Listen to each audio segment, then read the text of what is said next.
Om Swastiastu, kami dari kelompok 6 akan menjawab pertanyaan yang sudah diberikan oleh Ibu Niluh Putu Indiani, yaitu pelajaran manajemen pemasaran lanjutan. Yang pertama, teman saya. Saya akan menjawab soal yang nomor 1, yang A. Tujuan iklan atau sasaran iklan adalah tugas komunikasi khusus dan tingkat pencapaian yang harus dicapai dengan pemirsa tertentu dalam jangka waktu tertentu. Tujuan iklan dapat diklasifikasikan sebagai berikut. Yang pertama, iklan informatif bertujuan untuk menciptakan kesadaran merek dan pengetahuan tentang produk atau fitur baru produk yang ada. Yang kedua, iklan persuasif bertujuan menciptakan kesukaan, preferensi, keyakinan, dan pemilihan produk atau jasa. Yang ketiga, iklan pengingat bertujuan menstimulasikan pembelian berulang produk atau jasa. Dan yang keempat, iklan penguatan bertujuan meyakinkan pembeli saat ini bahwa mereka melakukan pilihan yang tepat. Dan selanjutnya yang B. Adapun terdapat 5 faktor khusus yang harus diperhatikan dalam menetapkan anggaran iklan. Yang pertama, tahap dalam siklus hidup produk. Produk baru umumnya mendapatkan anggaran iklan besar untuk menciptakan kesadaran dan membuat pelanggan mencoba produk tersebut. Yang kedua, pangsa pasar dan basis konsumen. Mereka dengan pangsa pasar yang tinggi biasanya memerlukan pengeluaran iklan yang lebih sedikit sebagai presentase penjualan untuk mempertahankan pangsa. Yang ketiga, persaingan dan kerumunan. Di dalam pasar dengan jumlah pesaing yang banyak dan pengeluaran iklan yang tinggi, merek harus berikan lebih kencang agar didengar. Bahkan kerumunan sederhana iklan yang tidak bersaing secara langsung dengan merek menciptakan kebutuhan iklan yang lebih banyak. Dan yang keempat, frekuensi iklan. Jumlah reputasi yang diperlukan untuk melewatkan pesan merek kepada konsumen mempunyai dampak jelas bagi anggaran iklan. Dan yang kelima, kemampuan penggantian atau substitusi produk. Merek yang kurang terdiferensiasi atau kelas produk semacam komoditi, contohnya bir, minuman ringan, bank, dan maskapai penerbangan, memerlukan iklan besar-besaran untuk menanamkan citra yang berbeda. Jadi itulah jawabannya nomor 1. Saya Gusti Majelis Ardana, MPLM 20. Di sini saya akan menjawab nomor 2A. Menentukan aspek rate, frekuensi, dan impact GOP. Jawaban, menentukan jangkauan frekuensi dan dampak pemilihan media. Media selection adalah proses menemukan media yang paling efektif biaya untuk mengantarkan jumlah dan jenis paparan yang diinginkan kepada pemirsa sasaran. Tugas berikutnya adalah menemukan beberapa banyak paparan yang akan menghasilkan tingkat kesadaran pemirsa yang bergantung pada pertama, reach, jangkauan. Reach adalah banyaknya orang atau di rumah tangga yang berbeda yang akan diekspos melalui jadwal tertentu paling sedikit satu kali dalam periode tertentu. Yang kedua adalah frekuensi, adalah seberapa banyak dalam suatu periode waktu tertentu atau orang di rumah tangga rata-rata dalam menerima pesan. Ketiga, impact atau dampak. Impact adalah nilai kualitatif suatu ekspos iklan melalui media yang telah ditetapkan.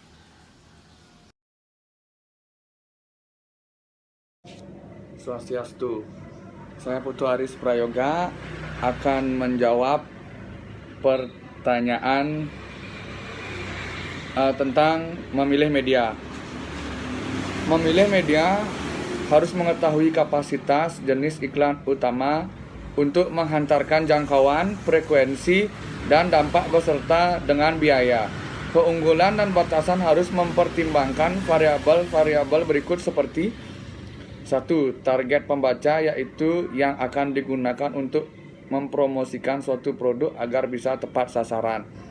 2. Karakteristik produk. yaitu mempunyai potensi berbeda untuk demonstrasi dan visualisasi. 3. Karakteristik pesan yaitu batas waktu dan kandungan akan mempengaruhi pilihan media.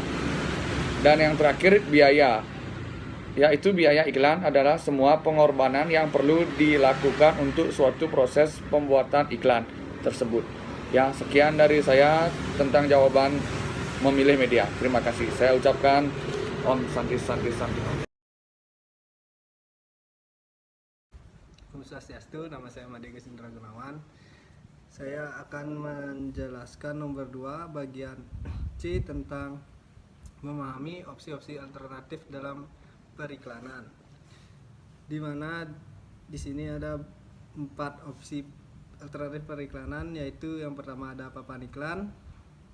Papan iklan telah mengalami perubahan dan kini menggunakan grafis berwarna dan dibuat secara digital. Yang kedua ada ruang publik. Ruang publik pengiklan menempatkan iklan di tempat-tempat yang tidak biasa seperti film, pesawat terbang, dan juga ruang kelas. Yang ketiga ada penempatan produk. Penempatan produk telah meluas dari film ke semua jenis acara TV.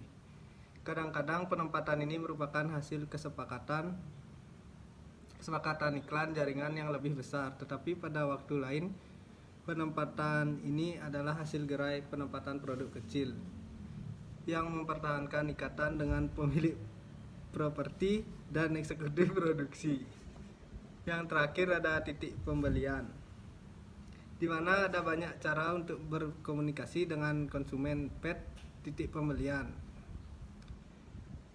Daya tarik iklan titik pembelian terletak pada fakta bahwa dalam banyak kategori produk, konsumen mengambil banyak keputusan merek akhir mereka di dalam toko, 74% menurut salah satu studi. Demikian penjelasan dari saya. Terima kasih. Nama saya Putu Pandey Satria Anggota Widana, NPM 310, kelas C8 manajemen. Di sini saya akan menjawab pertanyaan tentang mengevaluasi efektivitas periklanan. Menurut saya, di sini yang saya ketahui jawabannya, mengevaluasi efektivitas periklanan ada 3 metode dalam mengevaluasi efektivitas periklanan. Menurut Philip Kotler, pertama, metode umpan balik konsumen atau consumer feedback metode. Di sini dilakukan dengan menanyakan reaksi konsumen terhadap iklan yang diusulkan. Konsumen diminta menjawab pertanyaan. Contoh pertanyaannya di sini ada 7, saya sebutkan 2 saja. Dari yang pertama, apakah pesan utama yang Anda dapatkan dari iklan ini? Dan yang kedua, menurut Anda apa yang mereka inginkan Anda ketahui, yakini, atau lakukan? Dan metode yang kedua adalah pengujian portofolio. Di sini pengujian portofolio meminta konsumen melihat atau mendengarkan suatu portofolio iklan dengan menggunakan waktu sebanyak yang mereka perlukan. Konsumen kemudian diminta mengingat kembali semua iklan tersebut dan isinya, dibantu atau tidak dibantu pewawancara. Langsung saja yang terakhir atau yang ketiga, pengujian laboratorium. Di sini menggunakan peralatan untuk mengukur reaksi fisiologis detak jantung, tekanan darah, pelebaran bola mata, respon kulit tubuh, keluarnya keringat terhadap iklan, atau konsumen mungkin akan diminta menekan tombol untuk menunjukkan kesukaan atau ketertarikan mereka dari waktu ke waktu pada saat melihat bahan yang ditampilkan berurutan. Pengujian ini mengukur kemampuan menarik perhatian, tetapi tidak mengungkapkan apapun mengenai pengaruhnya terhadap keyakinan, sikap, dan niat konsumen. Sekian dan terima kasih. Perkenalkan, nama saya Wahyu Perdana, NPM 360. Di sini saya akan menjawab pertanyaan nomor 3A, yaitu jelaskan tujuan-tujuan promosi penjualan. Yang pertama, menurut Kotler ada beberapa tujuan dari promosi penjualan, yaitu yang pertama bertujuan untuk merangsang pembeli. atau penjualan suatu produk atau jasa dengan lebih cepat dan lebih besar, dan waktu yang dilaksanakan bersifat jangka pendek atau waktu-waktu tertentu saja. Yang kedua yaitu bertujuan untuk membujuk langsung kepada konsumen dengan menawarkan insentif atau nilai lebih untuk suatu produk sehingga akan menciptakan keputusan pembelian yang cepat bagi konsumen. Yang ketiga, untuk merangsang pembelian produk dengan segera atau meningkatkan barang yang dibeli pelanggan. Selanjutnya, meningkatkan volume kunjungan. Hampir semua promosi penjualan akan meningkatkan jumlah orang yang berkunjung di luar waktu-waktu tertentu, seperti adanya event ataupun diskon musiman. Selanjutnya, melakukan diskriminasi para pengguna. Tujuan utamanya tentu untuk memaksimalkan pendapatan, yang berarti memberikan pelayanan yang optimal kepada pelanggan yang membutuhkan, di mana mereka bersedia membayar lebih mendapatkan keuntungan dari harga yang dibayarnya tersebut.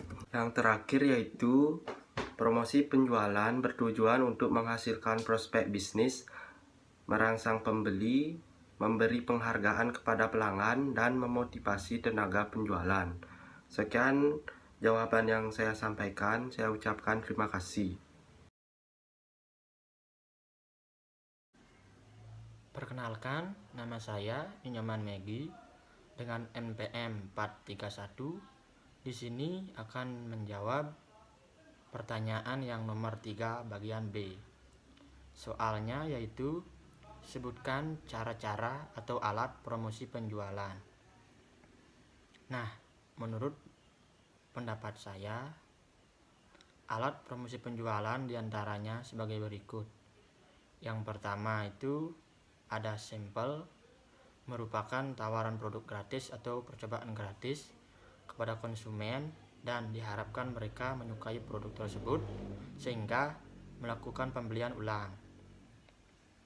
Dan yang kedua itu ada kupon, sertifikat yang memberikan hak kepada pemegangnya atas potongan harga yang telah ditetapkan untuk produk tertentu.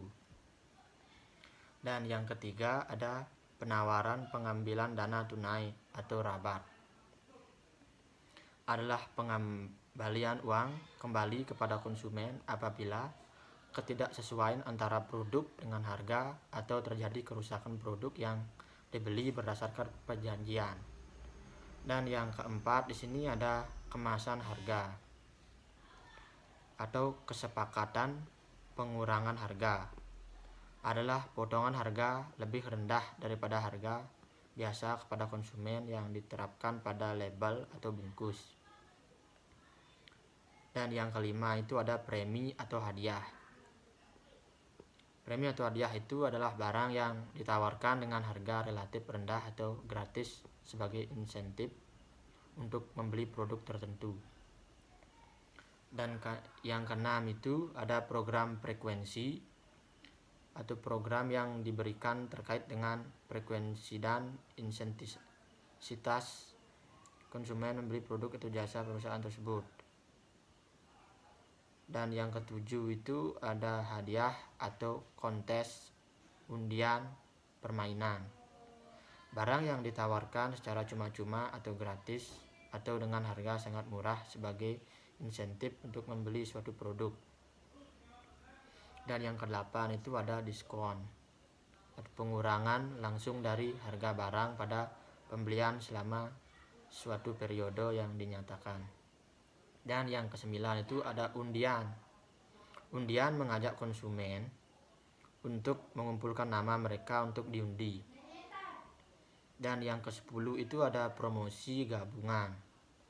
Dua arah lebih merek atau perusahaan bekerja sama mengeluarkan kupon, pengembalian uang, dan mengadakan kontes untuk meningkatkan daya tarik mereka. Dan yang ke-11 itu ada imbalan berlangganan atau nilai dalam bentuk tunai atau untuk bentuk lain yang sebanding dengan loyalitas berlangganan penjual atau sekelompok penjual tertentu. Dan yang ke-12 itu ada promosi silang, menggunakan satu merek untuk mengiklankan merek lain yang tidak bersaing. Dan yang ke-13 ada tampilan dan demonstrasi titik pembelian, yaitu pertunjukan yang dilakukan untuk menunjukkan atau membuktikan keefektifan atau cara menggunakan produk. Dan yang ke-14 itu ada pemanjangan di tempat pembelian atau pemanjangan di tempat pembelian untuk menarik pembeli. Saya Ananggung Madi Trisnawiguna, NPM 229 akan menjawab pertanyaan nomor 4, event. Jelaskan tujuan penyelenggaraan event. Yang pertama, secara umum event merupakan suatu media promosi dan iklan yang bertujuan untuk memperkenalkan suatu produk atau jasa kepada masyarakat dengan harapan mereka tertarik dan kemudian membelinya. Yang kedua, event juga merupakan program kegiatan yang dapat memperkenalkan produk atau jasa perusahaan kepada masyarakat luas, sehingga pameran dapat dijadikan ajang promosi produk dan jasa perusahaan. Yang ketiga, adanya peranan suatu kegiatan event sebagai sarana kegiatan promosi produk sehingga dapat meningkatkan penjualan dan langsung mendapatkan tanggapan dari masyarakat. Yang keempat, event dapat didesain bertujuan untuk bahwa perusahaan bertanggung jawab terhadap lingkungan sosial. Yang terakhir, event ini bertujuan untuk menunjukkan sesuatu kepada orang banyak mengenai kelebihan dan keunggulan yang dimiliki sesuatu tersebut. Demikian jawaban dari saya. Sekian dan terima kasih. Perkenalkan, nama saya Ida Bagus Madi Kesawada, NPM 438. Di sini saya akan menjawab soal nomor 5. Yang pertama ada jelaskan 5 fungsi public relation. Yang pertama, public relation berfungsi sebagai hubungan pers, yaitu mempresentasikan berita dan informasi tentang organisasi dalam pandangan yang paling positif. Yang kedua ada fungsi public relation sebagai publikasi produk, yaitu mensponsori usaha untuk mempublikasikan produk tertentu. Yang ketiga ada public relation berfungsi juga dalam komunikasi korporat, mempromosikan pemahaman tujuan, visi, misi perusahaan melalui komunikasi internal dan eksternal. Yang keempat ada melobi, yaitu bernegosiasi dengan pembuat peraturan dan pejabat pemerintah untuk mengajukan atau melonggarkan undang-undang yang peraturan. Yang kelima, yang terakhir ada counseling, yaitu memberikan saran kepada manajemen tentang masalah publik dan perusahaan. Yang B ada jelaskan tugas penting public relation.